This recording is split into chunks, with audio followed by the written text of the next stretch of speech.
Hello, everyone. My name is Keegan Evans, and I am a wardrobe stylist. I'm also a gaffer, a grip, a scriptwriter, cinematographer, actor, prop supervisor, director, set decorator, also known as a creator. And I create outrageous advertisements with my wife, Nicole, who wears just as many hats as I do in our content creation. The story of how we got here is long and tumultuous. Luckily, we have 45 minutes for me to tell you the entire story at length. I'm only kidding, we're not talking about that today, so here's the short-ish version.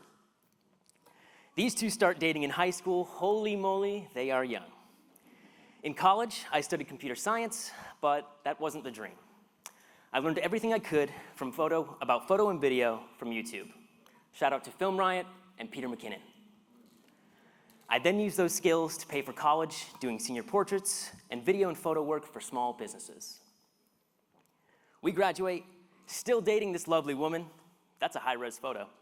We get really into fitness and start a high-protein waffle company. We learn a ton about social media and start growing on Instagram in 2016 when Instagram is really booming.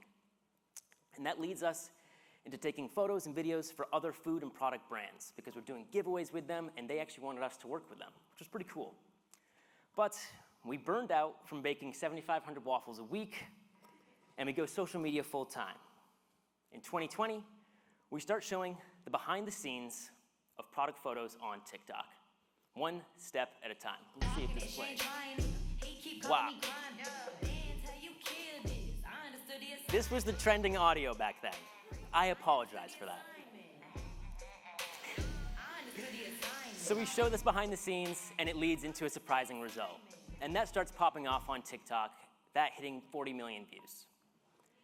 And then we start this series, What If I Combine? Where I combine a random product and genre, starting with Coca-Cola and horror. We show the behind the scenes process, and we show the result. And all of a sudden, I'm not a product photographer anymore. Well, mostly. So, almost 3 years later, and over 100 entries to the What If I Combine series, we are here, on the stage, talking to you all. This is wild. So with that today, I want to share with you what I've learned about telling hopefully unforgettable stories one frame at a time. To do this, I want to break it down into 4 sections: planning, lighting, framing, and pacing. All elements that have a huge impact on storytelling, and for the most part are quite intertwined. But for today's sake, we're going to try and separate them out a little bit. To start, in our planning phase, we always have goals for our video. So our first 4 goals are this. 1, make people feel something. For us, that's usually humor. 2, nail the genre. For others, this might not be the genre. For maybe a tech reviewer, this could be having the perfect setup to show off tech. 3, leave you thinking about the subject, and in our case, that's the product. And 4, keep it short. Attention spans on short-form content are pretty short. Another goal of ours is thinking about structure. We want to have a hook, setup, tension, and of course, payoff. And we almost do this twice within our videos, actually. So let's take a look at it. In this example here, we have our hook. Let's see if it plays here. The hook is, why does this guy have shaving cream on his face? Along with the question, can you combine Gillette and fantasy? That's our hook and pretty much our setup as well, considering we have, can you combine Gillette and fantasy right in there. So if you already know we make commercials, you're interested. And if you don't know, you're still interested, because what does this guy mean? Let's move into the next part of our video, the behind the scenes section. We create tension here with our BTS. Oh, and we've got audio with it. So you're questioning, what are we doing here? Why did I just add corn syrup and orange dye? And why did I dress up and dance like this? How is this gonna turn out, right? We're building tension into our payoff, which is the result. So let's check out that result.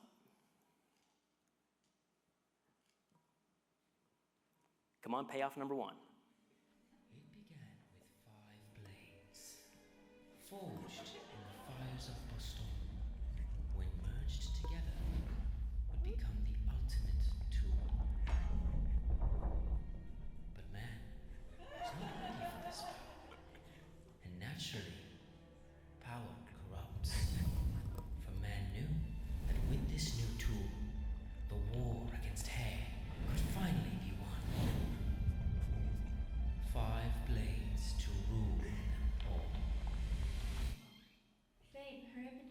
gonna be late. Of course. Precious.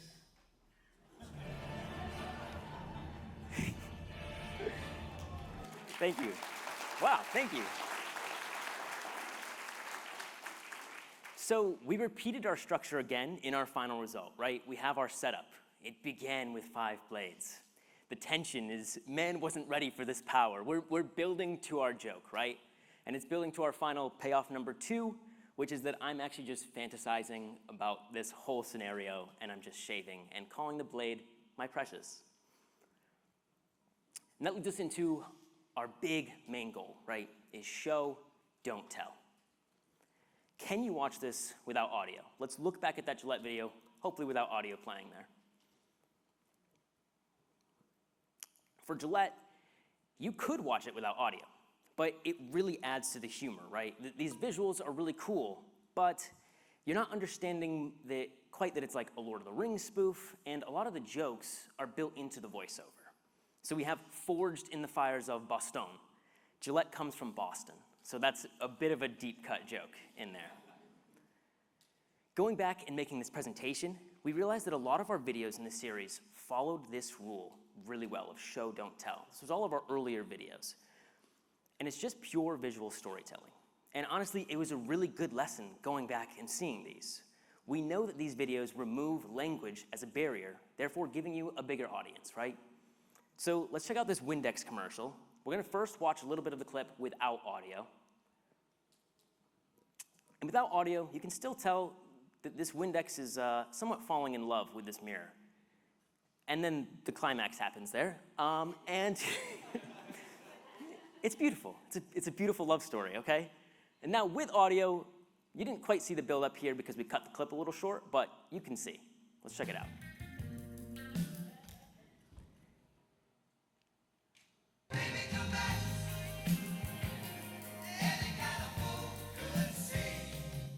Okay, so you can understand it without audio, but still, the audio is helping with that joke.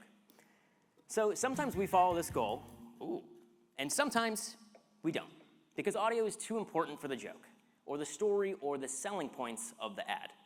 Like in this first clip here, you're gonna see that I am dressed as a vampire, but without audio, you are not understanding at all what's happening, if the clip plays. Ooh, man behind, he played it. So here, you really don't know what's going on, right? And we don't always want to confine ourselves to only telling visual stories because this is a medium that uses audio, and it can be more enjoyable for us, even if that means that the content's not going to perform as well. So let's check out that clip with audio. Yes, we all know that vampires cannot be seen in mirrors. However, it's a common misconception that we cannot be seen in photos. You see, over the centuries, when we've been caught in a photo, we simply have snuck into their house and painted ourselves away. Yeah. So you understand a bit more what's going on with audio context. So we have our planning goals. Let's see if we can get to the next slide. There we are. 1, make people feel something. Usually for us, that's humor. 2 is nail the genre. 3, leave you thinking about the product. 4, keep it short. 5, show, don't tell. And 6, we want hook, setup, tension, and payoff. So let's talk about actually making our video and what that's gonna involve. We have research, we have creating a script, storyboarding and pre-visualization, and setting up location, props, costumes, and actors if that applies for your video. Our research is dependent on each video. This could be looking into tech as a tech reviewer, or finding locations as a travel influencer, or learning each genre style for creators like us. For us specifically, we want to make sure that we are genre accurate, researching the tropes that come within each genre, like slap fights in telenovelas, or the costuming in Bridgerton, which we recently watched for a video that we just posted, and we've now watched all 3 seasons. It's addicting.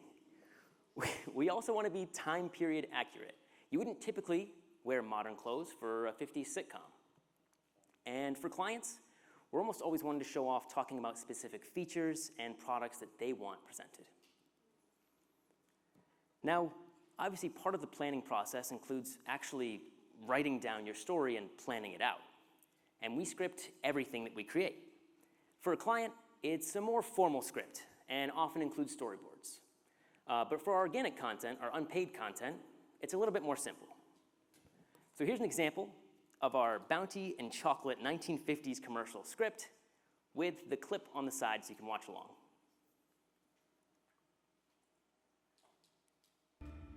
There we are. Tired of your wife ruining desserts?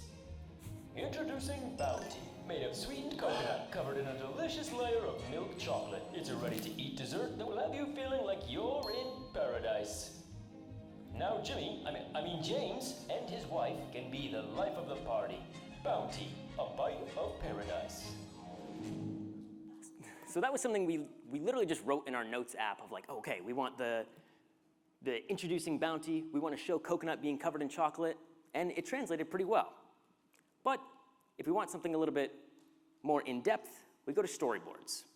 This is really where you can start figuring out framing, but we'll get to that soon. When working with others, it's especially helpful creating storyboards since they can't see into your mind. Here's an example of some storyboards we created for Samsung. I definitely used an app to help me because I truly can't draw, like at all. And so let's see those storyboards translated on screen.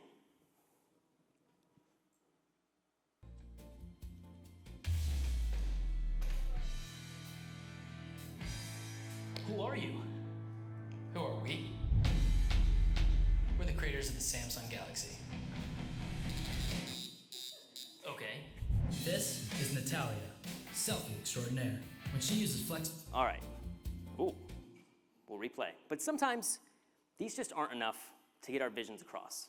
So we create pre-visualization. And for the rest of today, I'm going to call that previs because that's a tough word to say. So this is usually done on our phones. And you hear that term a lot in VFX and stunts. But really, you can previs anything. This way, we can work out our framing and pacing ahead of time. But of course, we're getting ahead of ourselves there. So here's a nice example of a little bit of previs we shot for a recent video for Samsung. I was in my emo phase, all right? Let's talk about location, props, costuming, and actors. Location meaning, where's your video taking place? Props, what do you need to tell your story? Costuming, what fits our characters' needs? Is this a genre piece? And actors, are they needed and who fits into the roles? All of these have a tremendous influence on the story that you're telling, but they're also dependent on your individual story. For example, we couldn't tell our Bridgerton-inspired Maybelline story in downtown New York City. Instead, we built a set in our living room, our location. Nicole spent hours sanding that piece of furniture, and we sourced an old mirror and wallpapered foam walls, our props. We found Regency attire, our costumes, and we were the actors. All of that is part of our story. Let's look at our Snapple video versus our Blue Moon video, both in the Western genre. This is a really great example of different levels of location, props, and costuming. Snapple certainly got the job done for being a comedy skit. We ordered online costumes and props as quick as we could and drove out to a grassy nature preserve in the middle of Florida. The result is Western adjacent and quite funny. For Blue Moon, we wanted to amp things up a bit. So we had a set built for us, and we took time sourcing more period-accurate clothing and props, all leading into a story that's still comedic, but a bit more immersive. These elements all affect our final story and are important to keep in mind when planning. All right, so we've planned. We have our script, a previs with some of the framing and flow figured out. We have our location, props, costumes, and actors. Let's talk about lighting. Before we get on set, we always want to think about lighting. I once read that lighting is the music of visuals. It tells you what to feel before you know what's happening, which is what makes it so darn important. Lighting can set the tone of your video, direct your viewer's eyes, evoke emotion, drive your story, and influence the genre.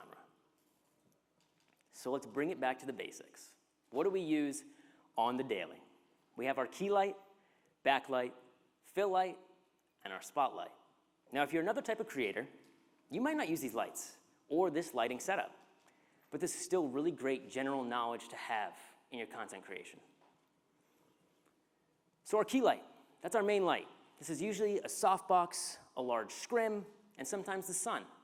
In this case, it's the sun with an 8-foot by 8-foot scrim lighting our actor on the right side. And in this case, it's actually a scrim as well, being hidden as a window, lighting the left side of my face there. Your backlight is exactly what it sounds like. It's sometimes called a hair light, depending on placement, and the goal is to give an edge light to your subject and separate them from the background. This really helps in driving the eye to the subject, whether that's a person or a product. This could be a spotlight, a monolight with a dish, or sometimes it's also the sun.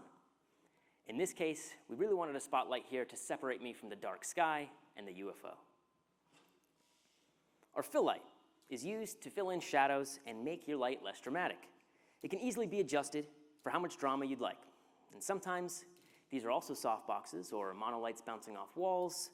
This could be the sun off of a 5-in-1 reflector or the sun off of a big wall, like in this case. The sun is also our key light coming in from the left. It is bouncing off that pink wall on the right, adding fill onto Nicole. And then we have a spotlight, which is something we use in almost every single shoot to add accents of light. A good frame is painted with sections of light, and a spotlight really helps you splash in some of that paint. It's also amazing for highlighting your product and your product only to really emphasize it. Like in this frame with our Nivea video. There's actually 2 spotlights in this frame. One that's on the subject itself, making sure that label is lit really well, and one on the background to draw your eyes right to the subject, creating that beam of light. So, we have our basics. Now let's look at this frame and break down what the light is doing for us. Our final frame is on the right there of Nicole within this mirror.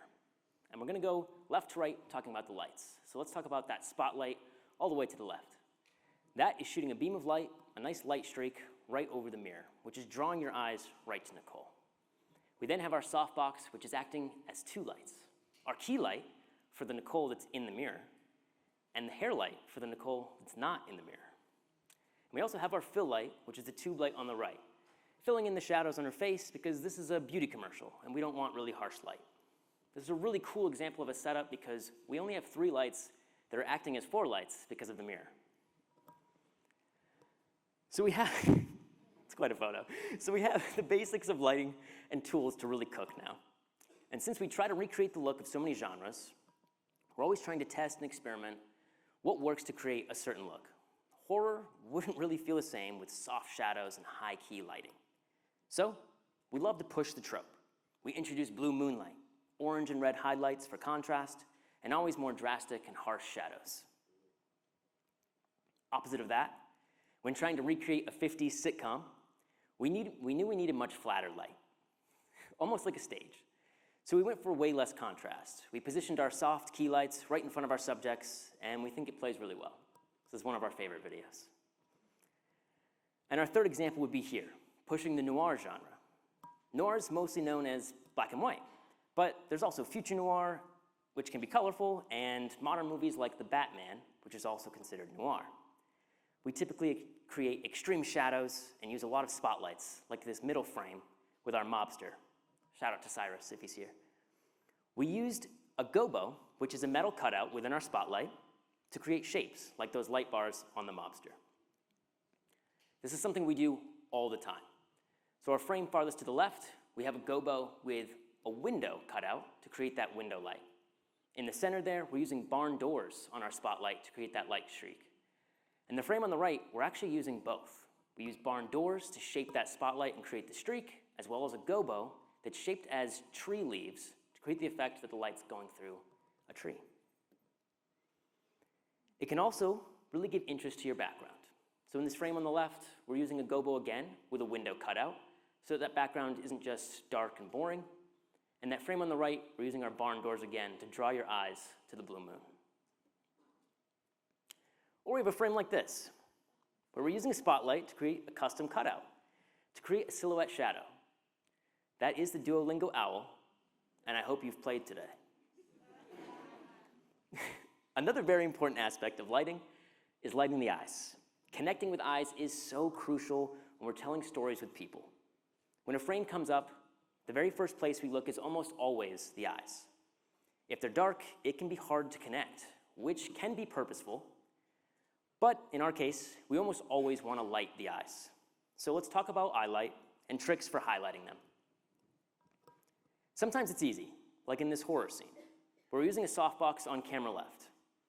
It has a gorgeous catch light, and we can see our actor's eyes perfectly well. It's a nice white box. Other times, you may have to hide something like an Aperture MC Pro, this mini light that we have, so you can light up faces like in this left frame of Nicole, who's opening an Amaran box. We want to light her face and her eyes.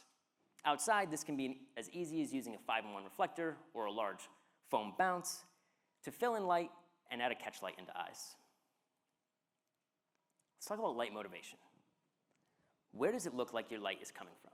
Is there a burning fire in frame or a lamp in the background? These sort of lights usually won't actually have output and direction enough to affect your scene. So we call these practical lights. They're more for show than the purpose of lighting. In this Amaran video, you can see that we're trying to use this window in the back as light motivation. That's what the light actually looked like. So we used a key light, a softbox there, to be our main source of light, acting as the window. We also added a spotlight with a gobo to add another window effect in the back, as if light is coming from the left, and a tube light on the right to fill in the shadows a little bit. So our light is motivated by the window, but with the artificial light, it looks like that. This is something we do all the time, adding artificial light within our scene to motivate the light so it feels like it's coming from a natural source. Here with Emo Keegan, you can see the behind the scenes image on the left. There is window light, and it's adding to our scene. But the way that it's shaped around my face wasn't super pleasant. So we added a softbox on camera left to wrap light around my face and also add a catch light into my eyes. The light was motivated by the window, but it was artificial light that we needed to really shape our scene. Let's look at this case in our Walking Dead-inspired Cold Foamers video. Here we go. We wanted an early morning look, so we filmed our exteriors actually at sunset time, giving us really limited time to shoot. The camera pans and we have an indoor scene. All of our lighting is motivated by the fact that it's early morning and that light is shining in. But the interior light is all fake because we filmed that at night. And sometimes lighting is just a tool to create an illusion. Now, after that, sometimes we break the rules and use light that just doesn't make any sense at all. And that's okay. Like in this example. The sun in the frame is actually behind me, but we added a light onto the left, which doesn't really make too much sense. Motivation-wise, where's that light coming from? But that's okay, because we wanted to light up my face and my eyes, and we ended up getting this cool retro 80s look that we're really digging. Let's get into our next pillar, which is framing. Vertical is obviously a challenge. As someone obsessed with film and TV, a lot of the incredible frames that I observe can't be recreated for vertical. But we can still make some beautiful shots. So here is the amount of screen you really have to work with when considering the captions and the side buttons. This is a screenshot from my phone, and all phones are going to be a little bit different. And my message to those that hate vertical is you can hate it, but you got to embrace it. There's a lot you can do with the framing still. We can still try and put actors on thirds when we're having a conversation. You can see I'm on the left third, and our actor is on the right third there. And all of the rules of composition still apply. Sometimes you just have to get a little bit creative. Maybe a split screen moment here and there. And sometimes you just have some randomness on the top and bottom of your frame. Like in these shots of trying to show a group of people or sitting at a table.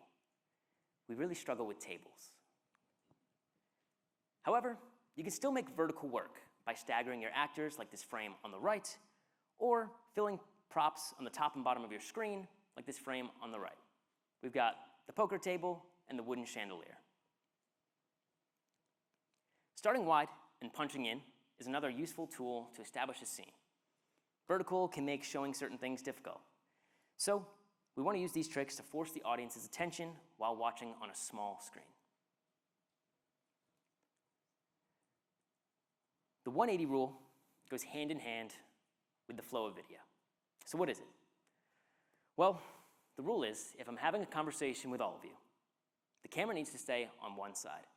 So let's say it's on my left side. It turns left to see you all talking, and it turns right to see me talking.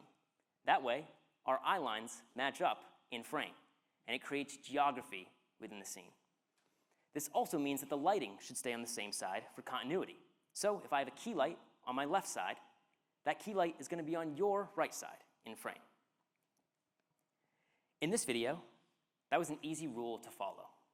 We literally could just turn the camera left and right from actor to actor and move our key light a little bit to have our frames. We'll also put a shoulder into shot to really sell the fact that we're having a conversation. I look very scared in that frame. In this scene, we only had one brick wall. So following that rule was a bit more difficult since we could only shoot one way. We had to sell the effect that the camera is still turning left and right. So we put a shoulder in frame, and then we moved all of our lights to the opposite side from my shots. Now it feels like the light is coming from the same direction, even though it's completely flipped.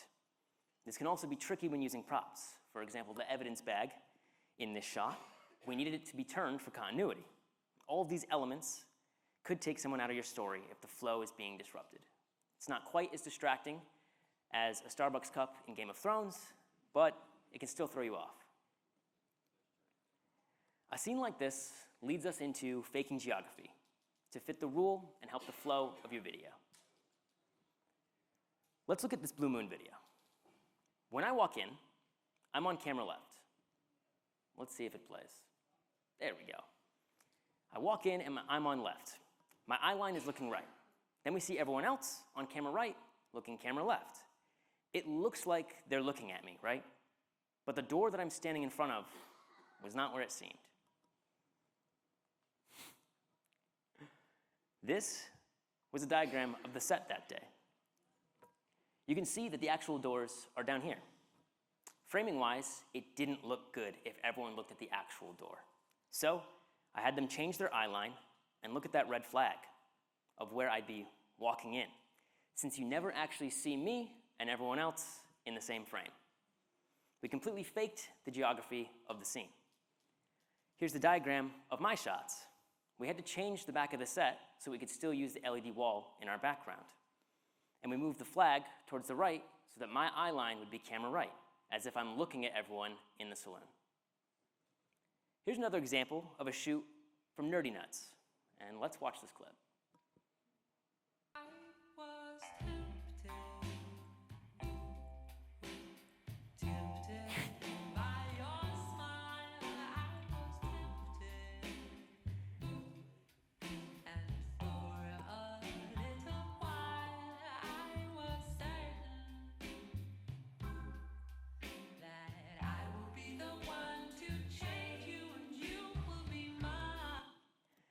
So, this is a diagram of what the space actually looked like versus what we needed. We needed Nicole to have enough room to walk from the booth to the counter. But we also liked the look of the corner of the counter better for where the guys would be standing. So, for our video, the layout was actually like this, because we faked the geography of our scene. We moved the booth to give us room for Nicole to walk and for the camera to be there. We were at a focal length of about 50 millimeters, so we needed room. And we put this epic sign behind her, which was really awesome for the framing. Then we shot the other half in a completely different direction, with putting the guys right in front of the corner of that booth. And cut together, you'd never know. Our big rule for framing is it clear what's happening? Even our BTS clips need to be framed well. Otherwise, you don't know what's going on, and people are going to swipe away. So, we'll remove distractions. Like in this left frame, we had to move this giant fan a bit out of the way to catch them behind the scenes. Shout out to Nicole for flying in that video. Or we'll frame to create a leading line from camera to what we're filming, like this Cheeto on a drill. And sometimes we'll even fake the light of a scene to show it better for behind the scenes. In the case of this right frame, we added lights so you could see what's going on. And that brings us to our last pillar, pacing. A good story has flow, but what does that mean? Each frame should lead into the next in a way that makes sense. We've already talked about elements that contribute to this. Lighting the scene so that it makes sense from all angles. Framing to create geography you need. And now it's about flow and feeling. How do we get movements and actions within our scenes? Does each shot lead into the next in a way that feels right? And how do we ensure this? Well, there's a lot that goes into this, but it brings us back to previs, which we talked about way back in the planning phase. Storyboards and previs in our videos. So here's an example of Dawn and Romance video that we shot previs for. We needed to make sure that the humor played as if Dawn were alive and looked at this dirty pan in a bit of a dirty way. So we shot the actions and added in the music before setting up all the lights. You guys can play that clip. There we go.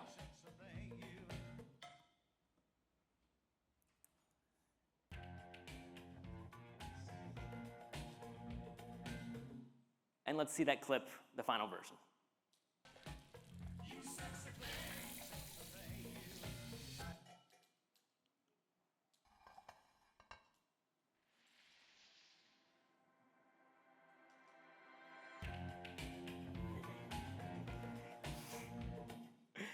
Now, with your previs and the tools that we learned earlier, we have our flow and our feeling.